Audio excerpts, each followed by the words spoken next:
nawalan ng iPhone. Siya po, nawalan ng iPhone. Ito ang MVP sa mga concert. Grabe, this is so cute.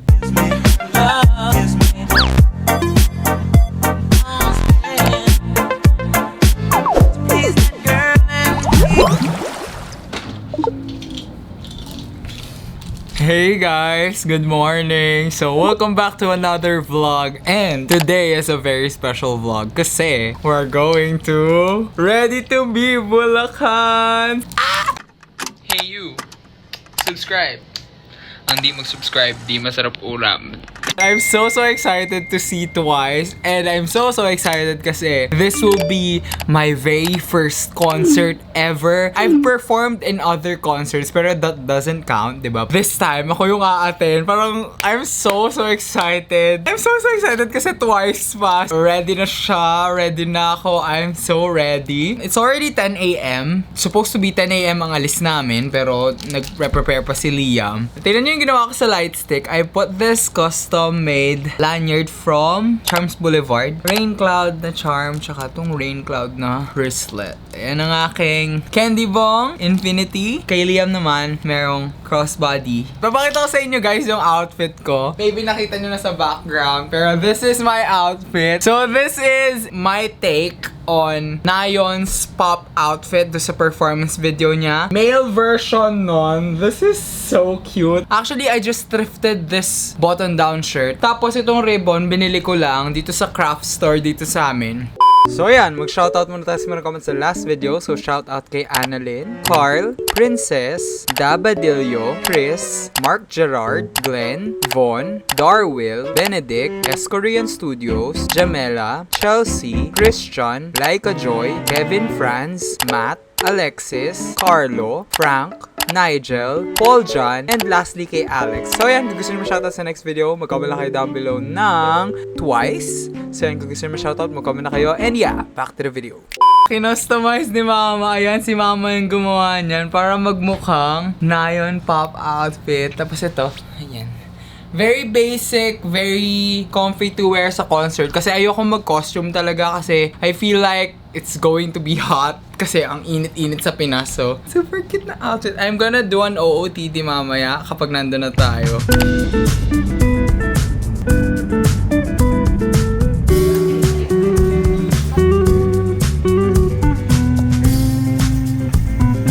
So, we ended up buying McDonald's dito sa Petron, Bocaue. Ito na yung nearest na gas station or stopover bago yung Philippine Arena, I think. So, dito na kami nag-lunch.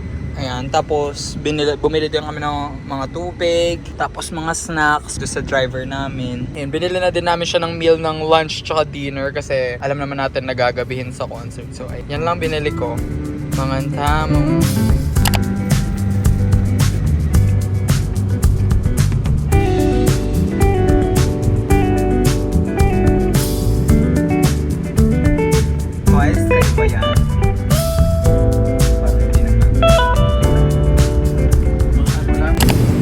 Ayan na, nasa Philippine Arena na kami. Oh my God. Hi. So ayan, naglalakad lang kami. I really don't know where we're going. As in, kasi first time ko talaga mag-attend ng concert. Di ko alam kung saan kami papunta. Naglalakad lang kami. Let me see. We're just walking. Wish us luck. Hindi ko talaga alam saan kami papunta. So yeah, we just got in. Ayan, live yan. Hindi naman siya ano eh. Ginugulo niya ako habang nagbablog ako, guys. Ayan. Nakapasok na kami dito sa may ticket.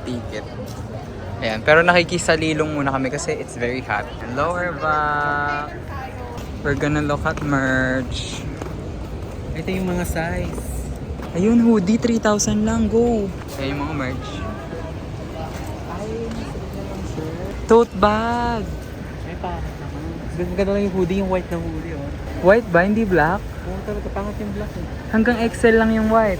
Parang gusto ko ng ng tote bag. Yung na mga ready to be lang na talaga. Adi, yan na lang. White hoodie. We got the goods. Pakita mo. Yes! Isa lang yung binili namin. Share na lang kami. Kasi medyo expensive.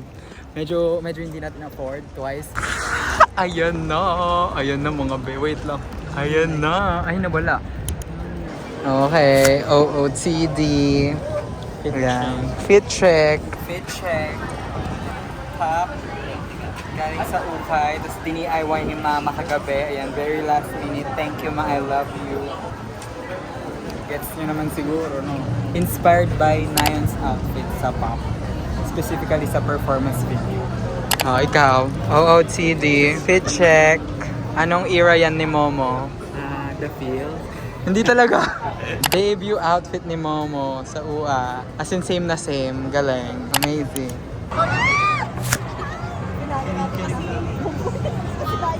Jet! Jet!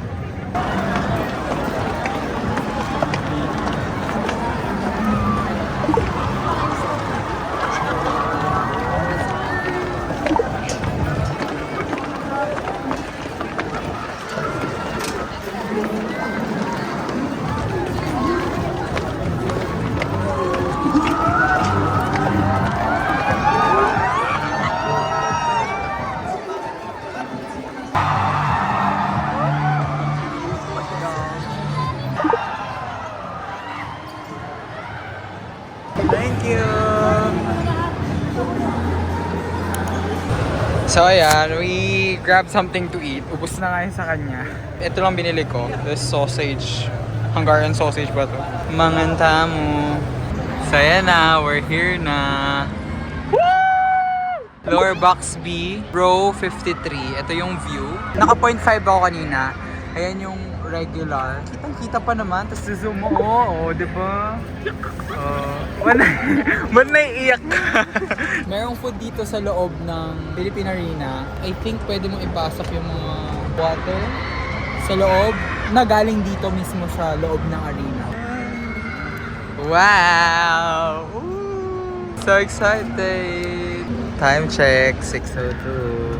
Kain na naman.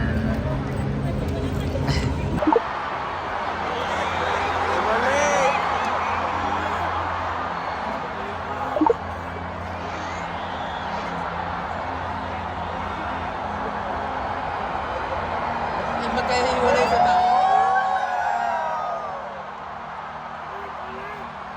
Ano na? Ba't pabalik-balik?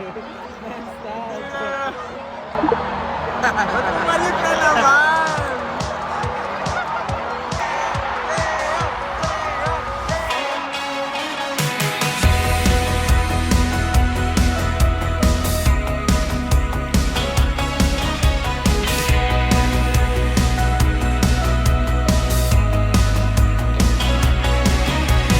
Breaking down and that's alright. I got a little bit of money to make me fight, and I'm fine.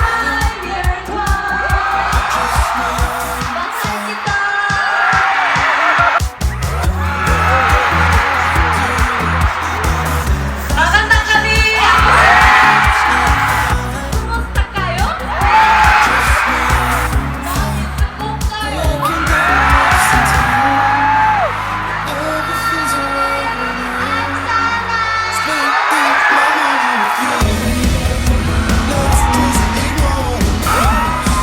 I know you know that California sure would be nice if we went to spend my money with you. Let's just ignore the news. I know you know that California sure would be nice if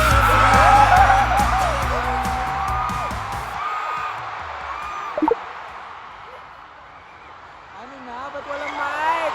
Ulit! Someone's getting fired! Someone's getting fired!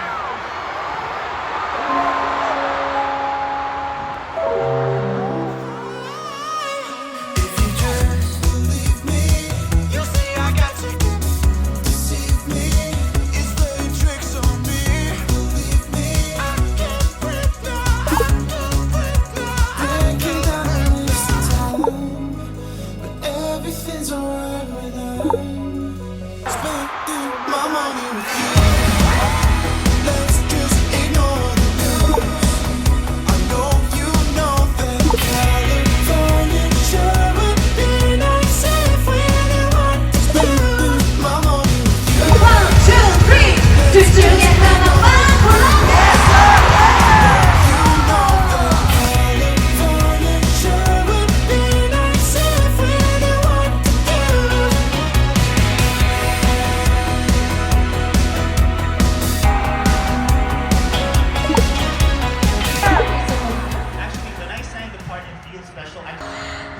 Let me feel special.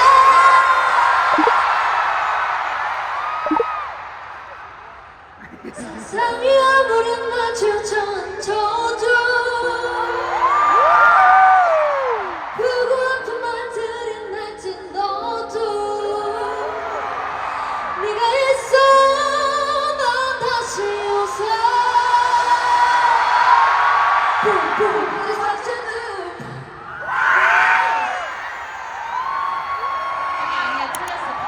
Bakit sea of people lang nakikita ko? Baka biglang malaglag eh. May nawalan ng iPhone.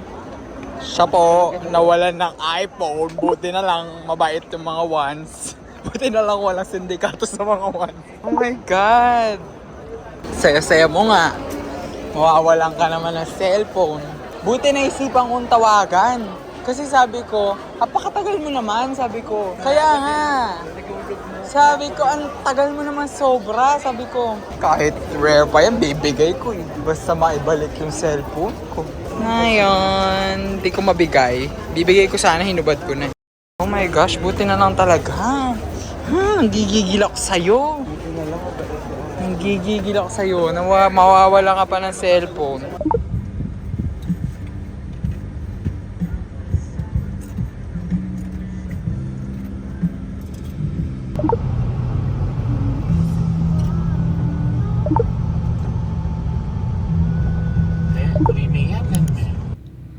I think I'm experiencing post-concert depression.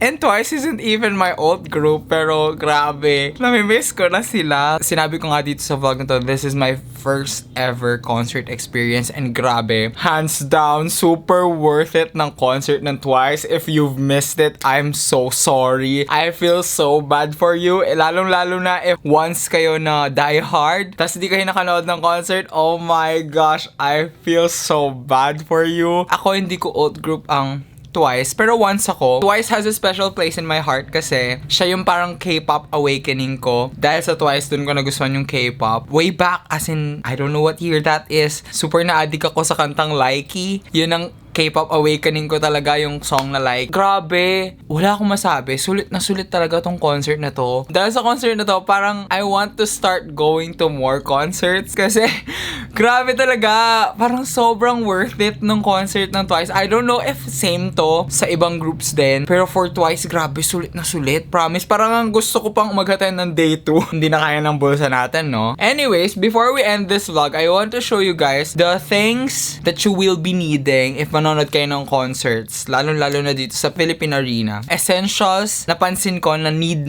talaga. So, andito sila. This tote bag is actually not allowed inside kasi ang ina-allow lang nila mostly is 12 by 12. So, ito, sumobra na tong tote bag na to. So, iniwan ko to sa car. Pero we have bags na mas smaller na totes. And also, I brought this mini bag if nakita nyo sa Instagram post ko. So, first necessity, bring a mini bag na madaming kasya. My bag of choice was this Kanken sling. I will leave it down in the description box. So, I had this bag for a long time na. Ngayon lang siya nalabas ulit kasi, ayun nga, I feel like super handy niya lang. Sling siya, so hands-free ka the whole concert. Kapag maglalakad-lakad kayo, iwas nakaw. So, ayan siya. Kasi nakita ko sa TikTok, ang dami ding nanakawan. Oh my gosh, take care of your things, guys. Gusto ko to kasi nasa harap mo pa din siya. So, iwas na ako. First necessity is of course your phone. Kailangan nyo yung phone nyo pang record, pang communicate. Pero I would highly recommend you use a smart service provider or SIM. Alam ko ang Philippine Arena is sponsored by Smart. So Smart ang malakas na signal doon. Globe walang signal doon. If Globe users kayo, I highly recommend you bring or you buy a SIM card na Smart. Super lakas ng Smart doon. Even inside, super lakas ng data ko. Kaya ayun. Kami ni Liam, hindi kami nagka-problem with communication and everything kasi Smart yung SIM namin. So, you will also be needing power banks. As in, super essential ng power bank. Bago pa mag-start yung concert, I'm pretty sure malolow low-bat na kayo kasi you will be there the whole day. I highly recommend yung mga maliliit lang na ganito. Hindi namin alam, first concert experience namin to, so ang dami namin dinalang power bank. So ayun, hindi naman nagamit lahat. Ito kasing ginagamit ko. This is my Oki MagSafe power bank. Ito yung ginamit ko the whole concert. Highly recommend if naka-iPhone kayo na may MagSafe. Super hirap ma-low-bat sa sitwasyon na yun kasi first of all, wala kang pang record. Second, paano mo makokontak yung mga kasama mo pag pauwi na kayo kung low-bat ka? So, highly recommend power banks. Bring cash. As in, hassle ng GCash, promise. Kasi yung iba parang hindi gumagana, walang signal, hindi agad nagre-register doon sa account ng seller, ganon. Dagdagan nyo na yung cash nyo kasi medyo pricey ang mga bilihin sa loob. And syempre, if you want to buy merch, yun. Cash out nyo na yung pera nyo sa GCash pag pupunta sa concert na to kasi mas convenient talaga kapag may cash. And para safe na din kasi you never know. Some shops din doon hindi tumatanggap ng GCash. I would highly recommend you guys to bring a fan, a portable fan, kahit anong fan nyo. Ito ang MVP sa mga concert. Eh yun nga, you will be there the whole day. Eh alam nyo naman yung init sa Pinas. Para fresh pa din kayo sa concert mismo. Sa loob ng arena, malamig na sa loob ng arena. Pero syempre, the whole day talaga nasa labas kayo. So, I recommend you guys bring a fan. Kasi kailangan talaga. Una sa lahat, ang dami ng tao. Tapos, ayun pa, mainit pa sa Pilipinas talaga. So, need talaga ng portable fan. Kung wala kayong portable fan, hindi ko alam kung paano kayo magso-survive. You will need an umbrella. Pinapayagan lang nila umbrella is yung mga ganto, yung mga maliliit lang. Di pinapayagan yung mga malalaking payong. So, ipapaiwan yun sa baggage counter. That's a whole nother story. Super hassle ng baggage counter, lalong-lalo na kapag pauwi, makikipila-pila ka pa sa baggage counter. So, magdadala kayo ng payong, yung maliit na lang. Napansin ko sa concert sa Philippine Arena, there's a whole lot of walking. Lakad ng lakad everywhere. So, highly suggest talaga na magdala kayo ng payong. Magdala kayo ng panyo. Hindi ko alam kung paano ako makakasurvive without panyo. Sa concert, pamunas ng pawis, ganon. Pinaka-importante, huwag niyong kalimutan yung concert tickets nyo kasi I saw on TikTok na merong mga taong nakalimutan nila yung concert tickets sila. Oh my gosh, what if taga Baguio ka? Tapos nakalimutan mo yung concert tickets mo, iyak ka na lang. The night before the concert, ilagay nyo na yung tickets nyo sa bags nyo. Ito talaga shinure namin.